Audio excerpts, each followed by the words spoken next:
Doctrine of Waiver we will discuss first. Okay. Now this concept of different types of rights, it's very common, right? We come across different types of rights. In jurisprudence, we have studied when there is a right, there will be duties or obligations also imposed on someone else. So rights and duties, it's a very common topic that we have. And when we talk about rights, these are nothing but legal rights that we are talking about, right? Rights or entitlements, we are entitled to something. But then these legal rights has to be mentioned somewhere for us to be able to enjoy them, right? So these may be written in some legislations, these may be written in constitution also, right? We have different types of rights that we have seen. So an individual possesses different types of legal rights that are conferred upon him. It may be either by constitution, by a statute, or by entering into a valid contract also, that person may get some rights, right? Contractual obligations, right? One person would get some rights, another person would have some contractual obligations. Like that, we have different types of rights. Now, this doctrine of waiver is based on the principle that a person is the best judge of his own interest. And when given full knowledge, the person should be allowed to decide for himself. In India, a person can waive rights conferred by a statute or rights arising out of a contract. We can decide it for ourselves better. Like you would see in case of contracts. Mostly when you see like a real life contract, right, you would see that they would have like one provision, one clause mentioned, where they will say that in case any dispute is arising, maybe we will try to settle this in Karnataka, in Delhi. We would settle it by way of arbitration. Why are they choosing arbitration? Because there they can enter into like a contract kind of a thing, right? They can come to a conclusion, they can compromise on some things, and they can demand certain things mutually. They can decide the matter rather than dragging it in court for years after years, right? So usually a person knows his position best, his rights best. So the person can be given a right that you can waive off your rights as well. Okay, so if you want, you can waive off some rights. Like if you read CPC, you would see there are provisions where if there are like multiple claims or part of claims, you can even say that, okay, this certain part I'm excusing, this certain money, maybe you don't need to pay. Like that also we can do. In arbitration, we have seen parties do enter into such kind of agreements, right? Parties say that, okay, fine, this part I can excuse, but not this certain thing. This you need to perform. Right, in criminal law, we have plea bargaining. So otherwise, a person is free to waive off his rights, which are given to him by way of law, or maybe by way of contract that he has got. Maybe in the contract, it was mentioned that in case of delayed payment, 10% interest would be charged. Now, parties can say that, okay, fine, if the party is suffering, facing financial issues, it's completely fine. I can waive off this 10% interest, but at least the capital amount I should be getting, right? So like that, we have a right that we can waive off our rights, but then what is guaranteed by constitution, right? Constitutional rights, the fundamental rights that we cannot waive off. It is given to us, it is guaranteed to us. There we don't have this option of waiving off our fundamental rights. Fundamental rights exist in the Constitution not merely for an individual's benefit, but are a matter of public policy. These are certain things that should be given to people in order to ensure their welfare and overall for upliftment of the society. So rights which are part of public policy, that cannot be waived off. So Constitution imposes an obligation on the state to protect these rights. That's why we see definition of the term state also in Article 12. State is having a responsibility that you ensure or you protect these rights. Supreme Court is given the power directly, you decide the matter, right? So additionally, Constitution imposes obligation on the state to protect these rights. So these rights are something that we are entitled to, and we don't have the choice that even though Constitution gives it to me, I don't want to enjoy it, I want to waive off my right. That option is not there.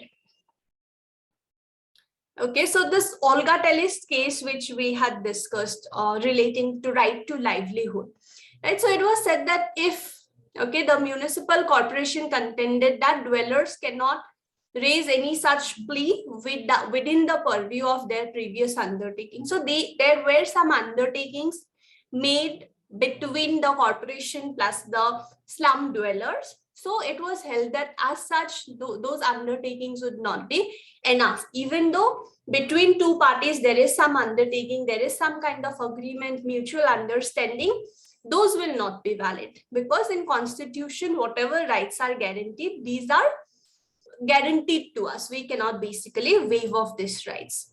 Okay, same ways if you say we have right to life under Article 21, right? So this has often been discussed or debated whether right to life also includes right to die. Okay, so is that included or not? What do you think? Right to life under Article 21, does that also guarantee right to die?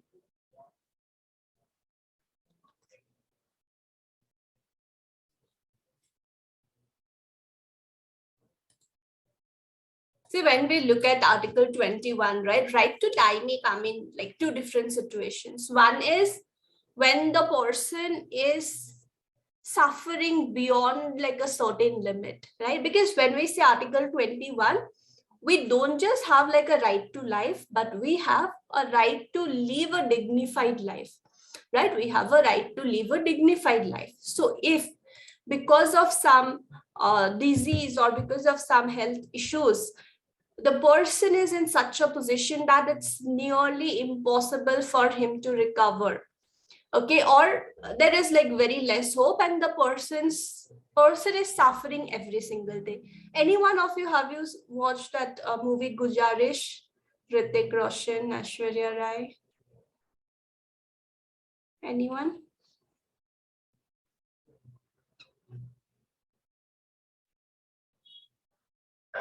No, ma'am. You have not seen. Okay, so that is relating to this only, right? Euthanasia. Then there is another like a real life situation that you, if you have not come across, you can see that maybe it is.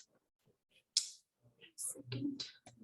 Okay, so this again is like a very famous incident relating to euthanasia. Anybody of you heard of this? Aruna Shanbag, nurse? Yes, ma'am. You have heard, right? So for many years, she was in permanent vegetative state, right? She was in coma, and there was almost like no hope that she would recover. She would again go back to her normal stage. So she was there for dies 42 years later, right? 42 years in a persistent vegetative state she was there. Basically what happened is she was like a nurse working in KEM hospital, Mumbai. And while she was in duty, at that point in time, one of the ward boys molested her, and after that she came to this position.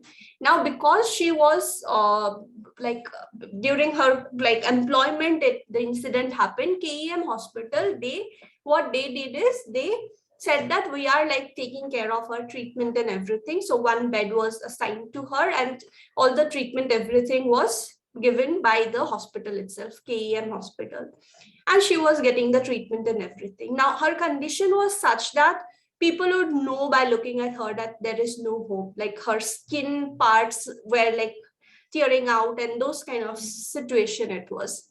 And during that point in time, there was a journalist, Pinky Virani, who was writing something on her, like a book, I think she was writing. So she would come and visit her in the hospital and everything. So she was so much, like the journalist only felt it that this girl is like suffering beyond a certain limit. So she moved to Supreme Court of India saying that she should be allowed to die because she is suffering unnecessarily, right? But then Supreme Court said that as such, hospital is not having, and also one of the grounds was that she is unnecessarily like occupying one bed, all the medical facilities and stuff, when there is no hope that she would again, like come back to a normal stage. Rather, these facilities can be utilized for somebody else.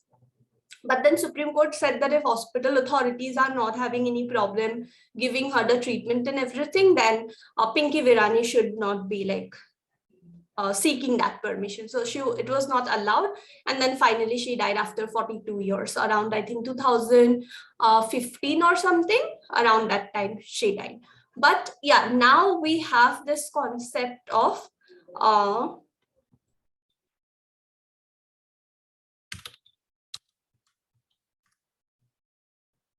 passive euthanasia. Okay, active euthanasia is not allowed. As in, if someone is suffering because of health issues and anything, the person cannot say that give me some medicine, give me some little injection or something, like give me some external thing, put some external things in my body so that I die.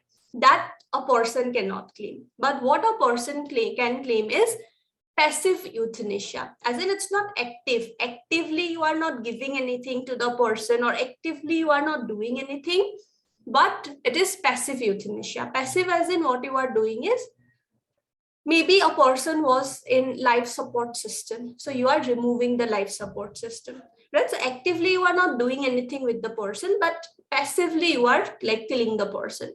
Passive euthanasia is made legal. So we still say that right to die as such, we don't have this particular right. Okay, and if you look at provisions of Indian Penal Code, suicide, right? Attempt to commit suicide. That also we have provisions under IPC, right? Whoever attempts to commit suicide or does anything in furtherance of that shall be punished with simple imprisonment for a term that may extend to 1 year, or with fine, or with both. So is this provision applicable now? What do you think?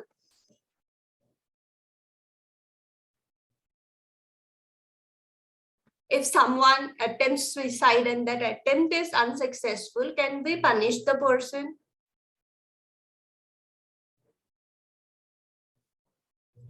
Anyone, what do you feel? Yes, ma'am. We can punish the person? Yes, ma'am. Can punish. Okay.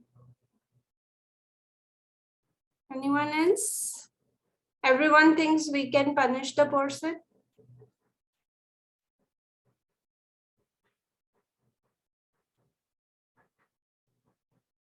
Law will punish the person, not person. Yeah, law only. Law can punish the person. If someone will file the case or a visit proceeding will be against that person. Okay. That is no. Okay. So this provision, right, attempt to commit suicide, this is being debated for a very long time, that if someone is attempting suicide, obviously the person is in a very bad stage in his life, first of all. Secondly, his suicide attempt itself was unsuccessful. That means he's in a very bad stage in his life. So on top of that, if you are punishing that person, that does not make any sense, because the person is having some issues. That's why he attempted it, definitely, right? So it does not make sense to punish such a person, but rather what we can do is we can provide him some assistance. We can help him to like come back from that bad stage in his life. So we have one legislation called Mental Health Act. Okay, Mental Health Care Act. If you look at this provision, right?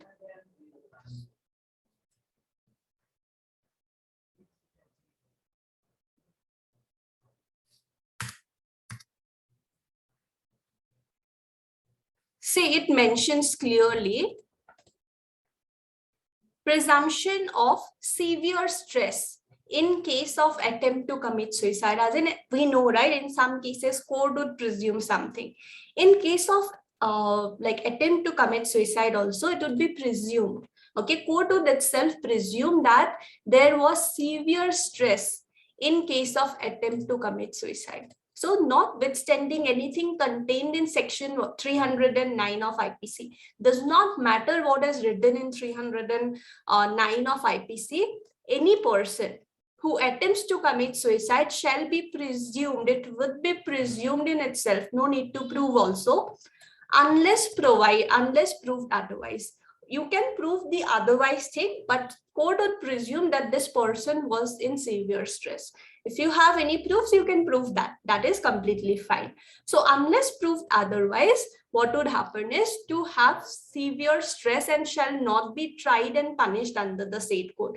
The person would not be tried or punished under IPC, but rather what would happen is the appropriate government shall have a duty to provide care, treatment, rehabilitation to a person having severe stress and who attempted to commit suicide to reduce the risk of again that person may attempt, right? So to reduce that risk, whatever assistance, everything we can provide, we should be trying to provide that. So this is what would be ideally applicable, 115. But then why do we even have this provision if we cannot apply it? Section 309 of IPC, if section 115 of Mental Health Care Act only has to be applicable, why do we even have this provision? We have it because there may be some situations wherein person is not in any kind of stress as such, but he just attempts to commit suicide. So in such situations, state is having a responsibility to like prevent that person. Like if you must have heard of this Armed Forces Special Powers Act, we have this legislation, right, which is applicable in many areas, northeastern areas. So regarding this legislation, that this legislation is very bad, armed forces should not be given blind powers like that, that anyone whom you suspect, you can just arrest the person, kill the person, it should not be allowed. So for that, Iram Sharmila protested for a very long time. You must have heard of this, right? Hunger strike. Have you heard of it? For 16 years. Yes. You have heard, right? So 16 years long fast. She said that I'm not going to eat anything until and unless this Armed Forces Special Powers Act is removed. Now that legislation was applicable in Manipur plus few other disturbed areas. As such, she was not suffering any like special problem because of the legislation, right? If yes, problem was there, but the entire place, entire community was suffering. So in such cases, if she says that I'm not going to eat anything, I am on hunger strike unless and until this legislation is removed, in such cases, it do not reflect any kind of severe stress or anything, right? So just in order to avoid these kind of situations, section 309 is still there in IPC, but it would be in very rare cases it would be used. So she has been arrested multiple times under that legislation where, you know, like forcefully with those pipes and everything, she would be given food and she finally survived. Right, so when we talk about this waiver thing, that is what it is, that we don't have a right as such that, okay, if we have a right to life, we also have a right to die. I would die. That we don't have, right? We don't have that particular choice. So this is on doctrine of waiver, which we had.